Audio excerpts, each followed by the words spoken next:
갑자기 내게 나타나준 너, 난 아무 말도 할 수가 없었지. Assalamualaikum anak-anak tersayang dan terhebat sejagat. Nah, bertemu lagi dengan Bu Heru di sini, Ibu Heru Mercy. Kita akan bahas materi tentang getaran dan gelombang.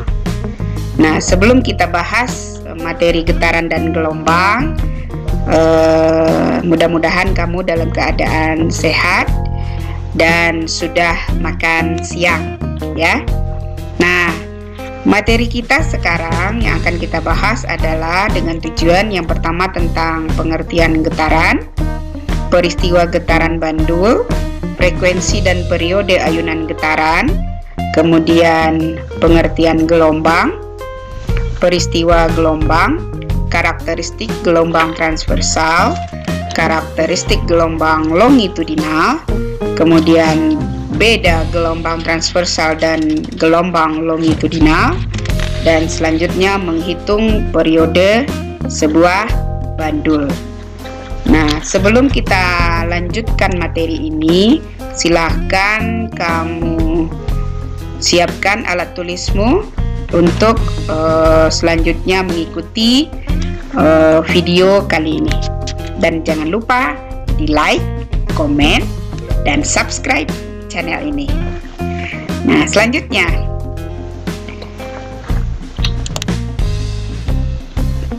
kita akan lihat materi getaran dan gelombang. Nah, kamu tahu nggak sih apa yang dimaksud dengan getaran? Atau pernah nggak kamu naik ayunan dulu waktu masih di taman kanak-kanak? Nah, ayunan itu salah satu contoh dari peristiwa getaran. Nah, ada maju, ada mundur, maju lagi, mundur lagi, bolak-balik ya.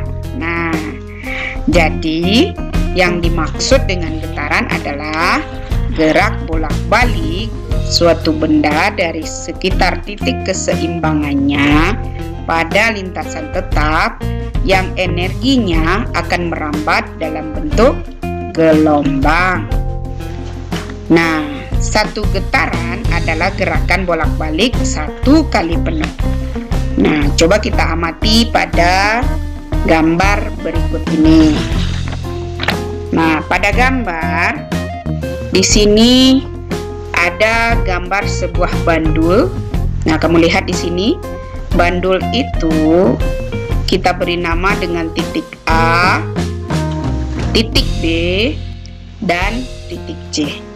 Nah, yang dimaksud dengan satu getaran penuh itu adalah bandul ayunan itu terjadi dari titik A ke titik B dan ke titik C, lalu kembali ke titik B dan kembali lagi ke titik A.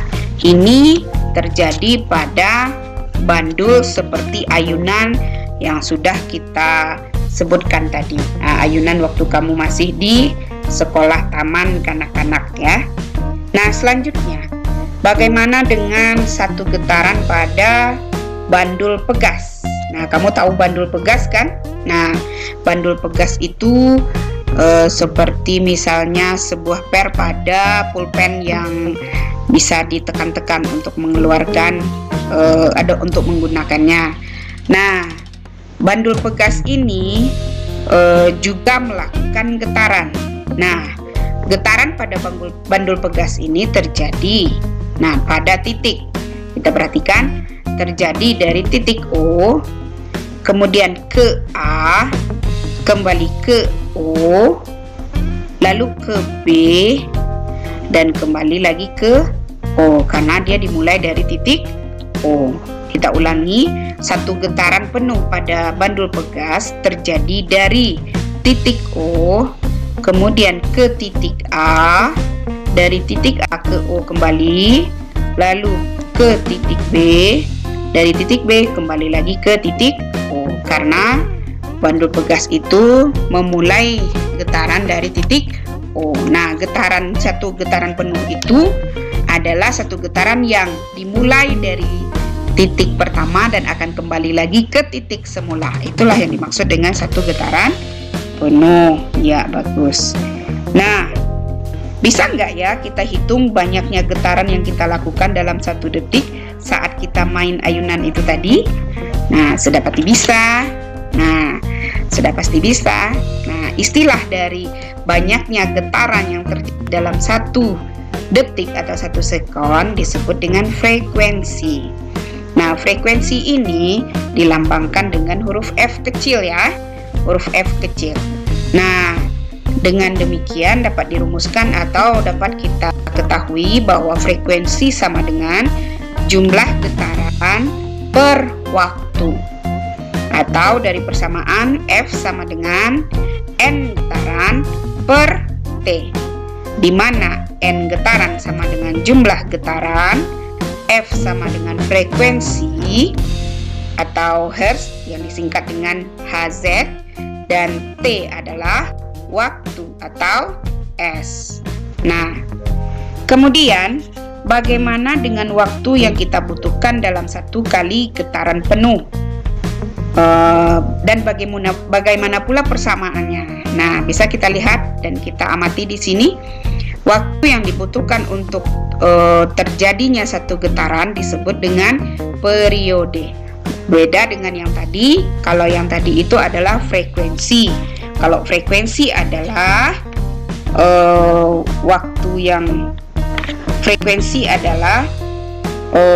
banyaknya getaran dalam 1 waktu. Sementara periode adalah waktu yang dibutuhkan untuk 1 kali getaran. Dengan persamaan T, karena periode itu lambangnya adalah T besar ya. Nah, T sama dengan 1 per F. Nah, di mana T besar itu adalah periode yang satuannya adalah sekon atau S, dan F adalah frekuensi, satuannya adalah Hertz. Nah, paham di sini? Nah, coba kita aplikasikan frekuensi dan periode ini dalam sebuah getaran dalam contoh soal berikut. Nah, kita lihat bersama. Sebentar. Nah, kita lihat bersama di sini.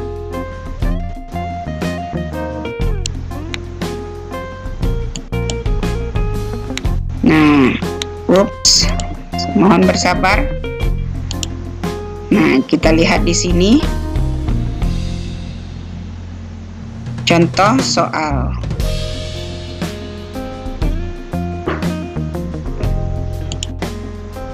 Nah, contoh soal.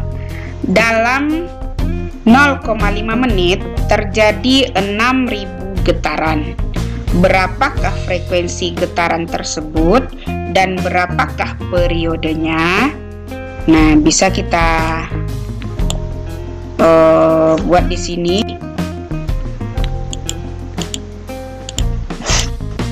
Nah, bisa kita buat di sini contoh soal. Ups, kepanjangan. Nggak apa-apa ya.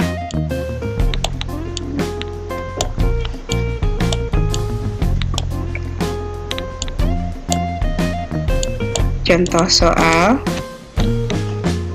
Nah, yang pertama ini diketahui, kita buat diketahui dulu.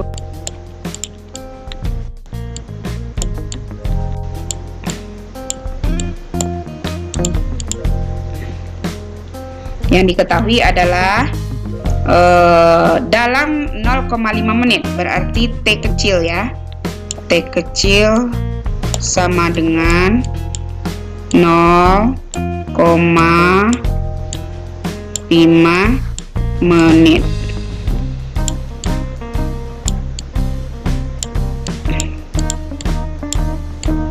Nah, kemudian terjadi 6.000 getaran. Nah, N sama dengan 6.000 getaran.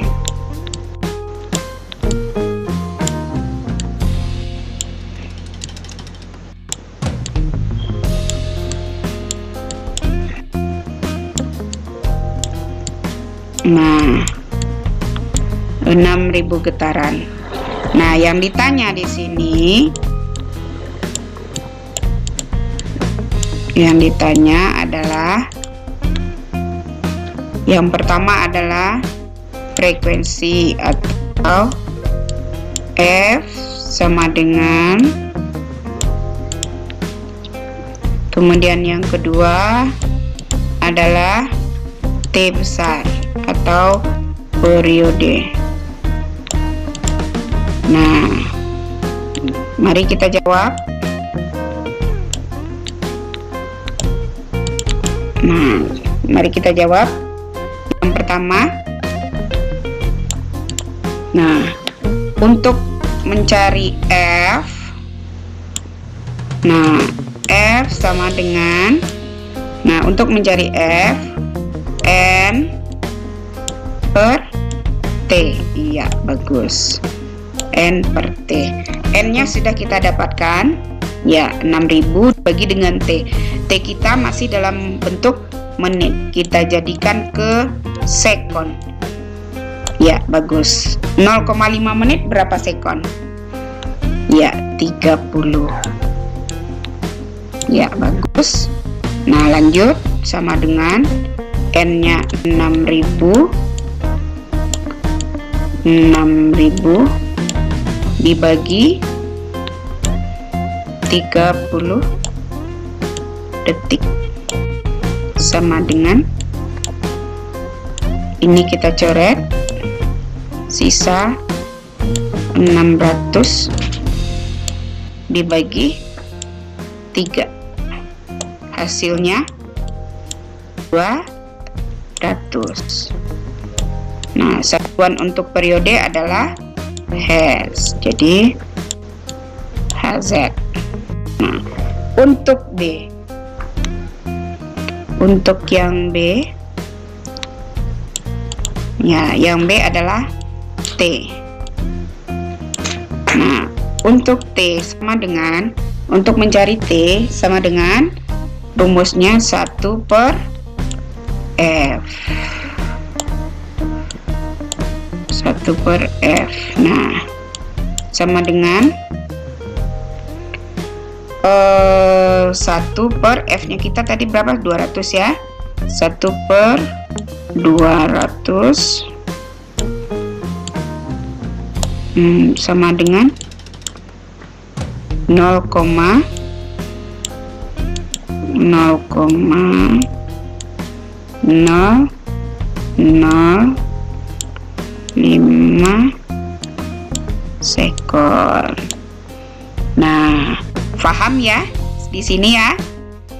Nah, untuk berikutnya,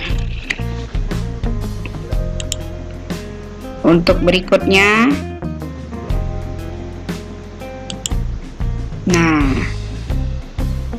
untuk berikut kita masuk ke yang kedua.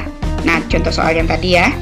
Nah, yang kedua adalah gelombang. Nah, kalian pernah nggak lihat ombak besar waktu terjadi tsunami beberapa waktu yang lalu? Atau mungkin pernah bermain ke pantai. Nah, ombak tersebut merupakan salah satu contoh dari gelombang. Jadi gelombang itu apaan? Nah, betul, gelombang adalah getaran yang merambat dengan membawa energi dari suatu tempat ke tempat lain. Nah, yang dia bawa adalah energi. Nah, kemudian kamu tahu nggak? Gelombang itu banyak jenisnya. Iya, betul. Gelombang ada 2 jenis, yaitu gelombang mekanik dan gelombang elektromagnetik. Nah, pembagian 2 gelombang ini adalah berdasarkan pada medium perantaranya. Nah, kita lihat yang pertama, gelombang mekanik. Gelombang mekanik apa ya gelombang mekanik? Nah, gelombang mekanik adalah gelombang yang memerlukan medium untuk merambat. Contoh gelombang mekanik diantaranya adalah gelombang pada tali, gelombang air laut, dan gelombang bunyi. Nah, kemudian yang kedua adalah gelombang elektromagnetik. Gelombang elektromagnetik adalah gelombang yang dapat merambat tanpa melalui medium. Contohnya gelombang cahaya, gelombang radio, dan gelombang sinar X. Atau kalau kamu pernah dengar ibu kamu pernah memeriksakan kandungan ke dokter spesialis kandungan yang menggunakan USG. Nah, itu juga merupakan salah satu contoh gelombang elektromagnetik. Ya. Selanjutnya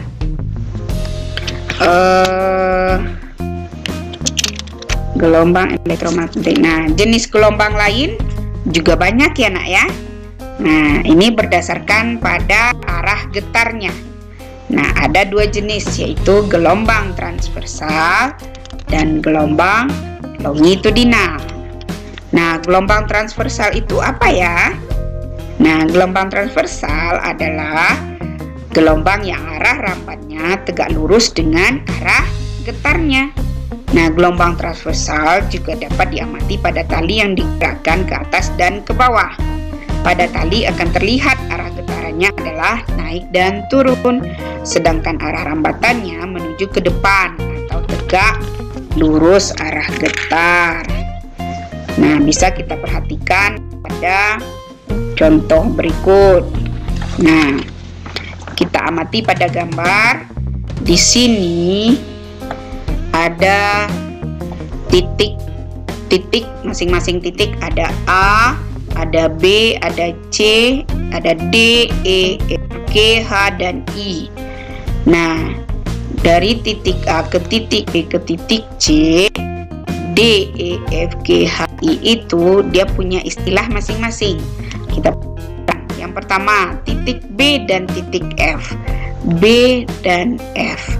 Nah, itu adalah merupakan puncak gelombang, yaitu titik-titik tertinggi dari gelombang. Nah, sementara titik D dan titik H itu adalah dasar gelombang, yaitu titik-titik terendah pada gelombang. Titik E, kemudian titik E, titik F, G dan gelombang.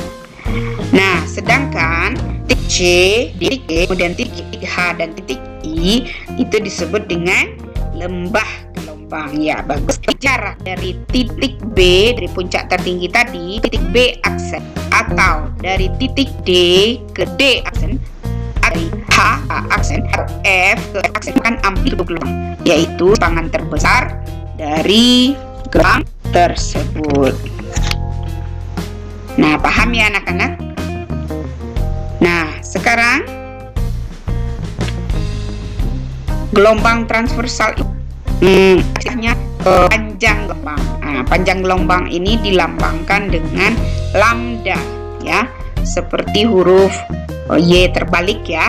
Nah, itu gelombang transversal divisi gelombang, bukit gelombang. Jadi ABC dan C, D itu disebut dengan panjang atau jarak antara puncak yang berdekatan, atau titik D ke titik H, kemudian B, C, D, E, F, B, C, E, F berdekatan, D, E, F, G, dan H. Dan ini yang disebut atau yang dimaksud dengan panjang gelombang transversal. Betul. Atau contoh gelombang transversal adalah gelombang air, gelombang radio, gelombang tali, dan ombak di laut. Nah, bagian gelombang longitudinal seperti apa ya gelombang longitudinal? Nah, terus gelombang yang arah getarnya sejajar dengan arah rambatannya.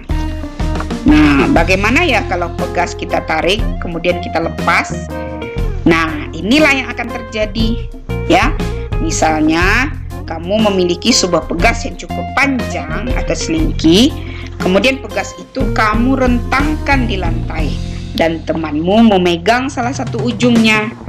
Apabila beberapa gulungan di ujung yang lain kamu rapatkan, lalu kamu lepas, kamu akan melihat pola gelombang yang berbeda dengan yang kita diskusikan sebelumnya.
Nah, di sini yang akan terjadi adalah ada rapatan dan ada renggangannya.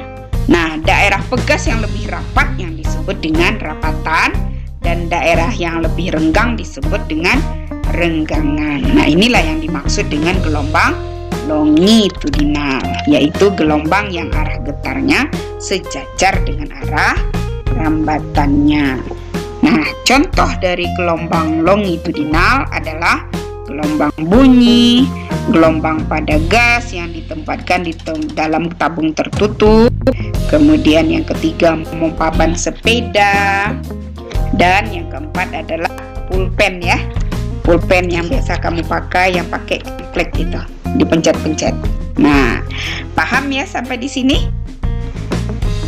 Bisa dipahami ya anak-anak?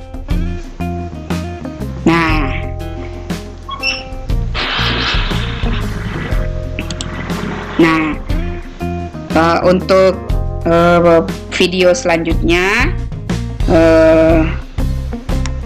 kita akan ada tugas di LKS kamu yang sudah Ibu berikan beberapa waktu lalu.